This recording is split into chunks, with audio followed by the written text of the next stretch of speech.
Hello everyone, I'm Mr. Ortega. Welcome to the channel. Get ready to discover the magic of physics and mathematics like never before. Let's begin. Math has strict rules, and one of the strictest is that you cannot add things together if they aren't the exact same size. If you try to combine pieces of completely different proportions, the math simply breaks down.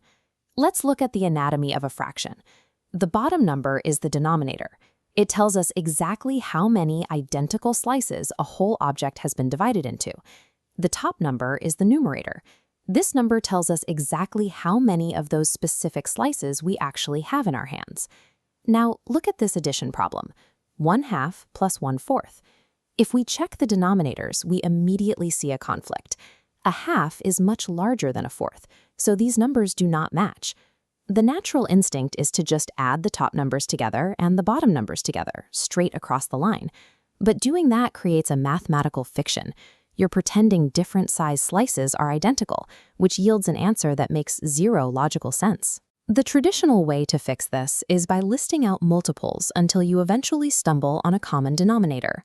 But there is a faster, highly efficient alternative called the cross-multiplication method.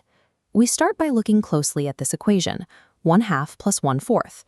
To force a shared denominator, we multiply the two bottom numbers together. 2 times 4 equals 8. This calculation completely resets the board. We are no longer working with halves, and we are no longer working with fourths. From here on out, everything is measured in eighths.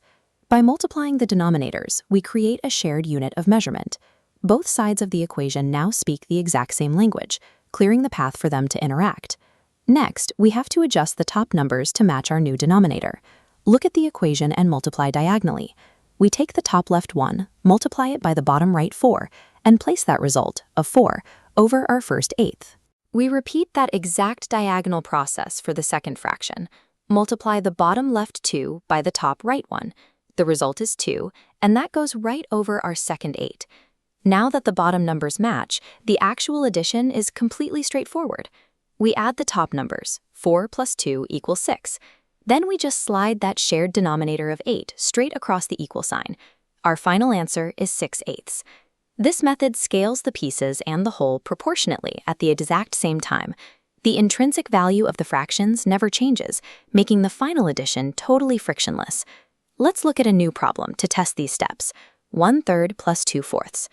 I want you to pause the video right now. Don't solve the whole thing, just try to complete step 1 by finding the new shared denominator. Taking a moment to do this calculation yourself forces your brain to actively recall the mechanical steps. This locks the algorithm into your memory far better than passively watching me do it. Let's verify that first step.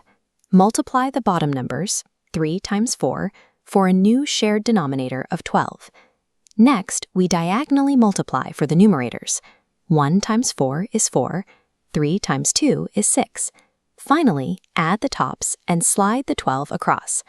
The entire cross-multiplication process breaks down into 3 repeatable rules. 1. Multiply the bottoms for a new denominator. 2. Cross-multiply diagonally for the new numerators. 3. Add the tops and slide the bottom across. Take a screenshot of this list right now to use for your homework. A mismatched denominator is no longer a roadblock. It is simply a matching puzzle solved perfectly by cross-multiplication. If you need to review how to add fractions that already have equal denominators, check out the other videos on my channel.